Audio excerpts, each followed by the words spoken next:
Hello friend, welcome to my other video. जैसा कि मैंने आपको बताया था, क्वेश्चन नंबर 7 काफ़ी इंपॉर्टेंट होने वाला है। सो एंड तक मेरे साथ बने रहना। क्वेश्चन नंबर 7 में बोला गया है कि मेरे को दो रेशनल नंबर दे रखे हैं 3/2 एंड 5/3, और इन दोनों रेशनल नंबर्स के बीच में मेरे को टू रेशनल नंबर फाइंड करना है।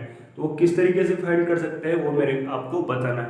देखो, सिंपल सी बात है। मेरे को दो तरीके ये ध्यान रखना है कि पहले देखना है कि यदि मेरे को दोनों रेशनल नंबर के डिनोमिनेटर सेम दे रखे हैं तो फिर मेरे को इजी होगा ये फाइंड करने में कि दोनों के बीच में कितना रेशनल नंबर आ सकता है। यदि मेरे को दोनों का रेशनल मतलब डिनोमिनेटर सेम नहीं दे रखा है तो सबसे पहले मेरे को एलसीएम लेकर दोनों का डिनोमिनेटर सेम करना है, उसके बाद कुछ मल्टीप्लिकेशन उसमें करना है। तो मैं आपको स्टेप बाय स्टेप पूरी तरह से बताने वाला हूँ, एंड तक मेरे साथ बने रहना।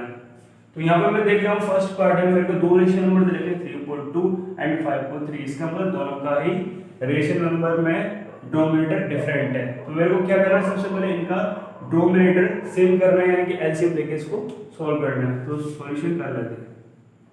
सॉल्यूशन 3/2 एंड 5/3, ठीक है। तो स्टेप फर्स्ट में क्या करते हैं हम यहाँ पे, स्टेप फर्स्ट, ठीक है। स्टेप फर्स्ट में क्या कर रहे हैं हम, इक्वल कर रहे हैं, इक्वल द डिनोमिनेटर, ठीक है। डिनोमिनेटर में क्या कर रहा हूं मैं, इक्वल कर रहा हूं। किस तरीके से कर रहा हूं, एलसीएम लेके, ठीक है। टेकिंग एलसीएम ऑफ 2 एंड 3, ठीक है। तो 2 एंड 3 का जब मैं एलसीएम लूंगा तो कितना हो जाएगा, वो 6 होगा। सिंपल सी बात है, ठीक है। तो मेरे को यहाँ पे क्या हो जाएगा, 6 एलसीएम ले लिया मैंने।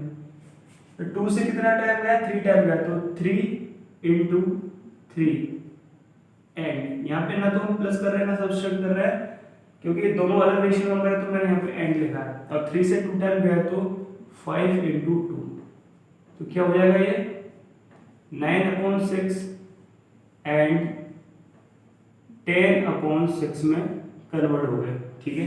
अभी मैं यहाँ पे देख रहा हूँ इजीली अब मेरा डिनोमिनेटर सेम हो गया है, लेकिन न्यूमरेटर में यहाँ पे तो 9 है, यहाँ पे 10 है। इसका मतलब इनके बीच में कोई भी रेशनल नंबर नहीं आ सकता है, ठीक है।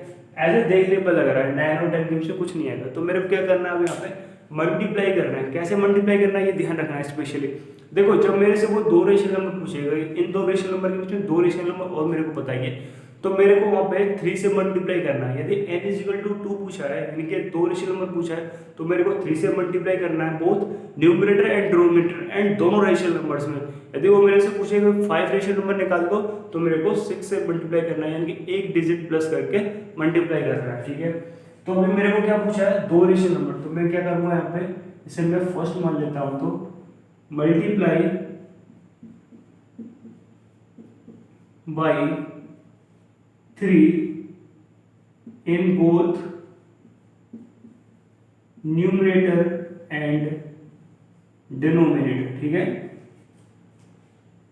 तो क्या कर रहा हूं यहाँ पे मैं 9/6 में 3 से मल्टीप्लाई करा ऊपर, 3 से ही नीचे मल्टीप्लाई करा, एंड 10/6 में भी ऊपर 3 से मल्टीप्लाई करा और नीचे भी 3 से मल्टीप्लाई करा। तो क्या हो जाएगा ये 9 3 जा 27/18 एंड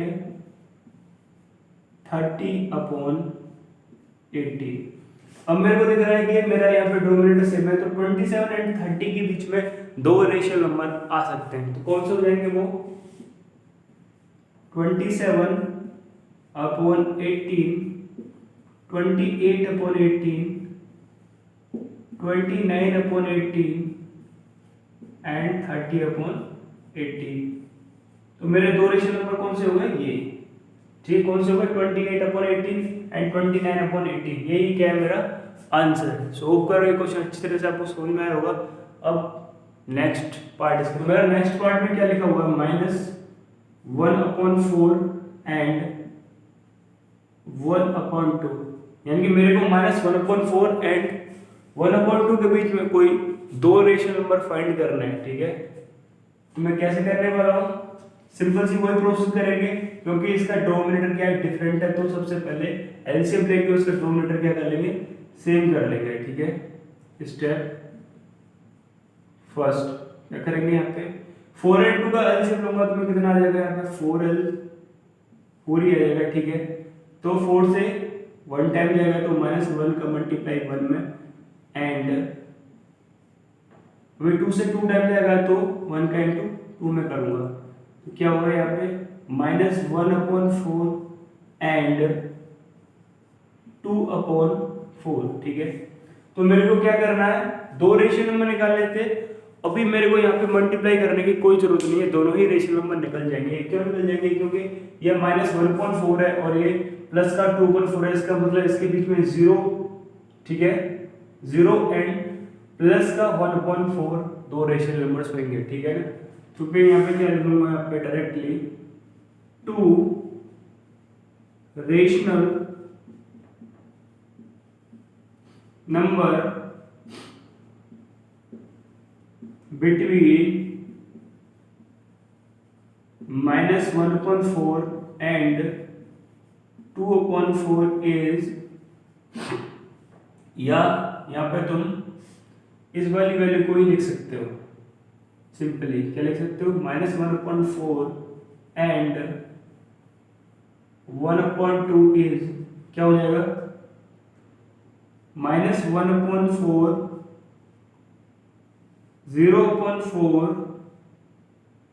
1/4 एंड ये क्या हो गया 2/4। तो मेरे दो रेशियो नंबर्स क्या हो गए, ये वाले 0/4 एंड 0/4 एंड 1/4। तो ये क्या होगा, इसका आंसर होगा, ठीक है। और ये जरूरी नहीं है कि यही आंसर दूसरा बंदा कोई निकाल रहा है तो उसका भी यही है, वो किसी और से मल्टीप्लाई कर सकता है तो और रेशियो नंबर फाइंड हो सकता है, ठीक है ना। तो ये हमारा क्या होगा आंसर। नेक्स्ट वीडियो में करते हैं हम नेक्स्ट पार्ट।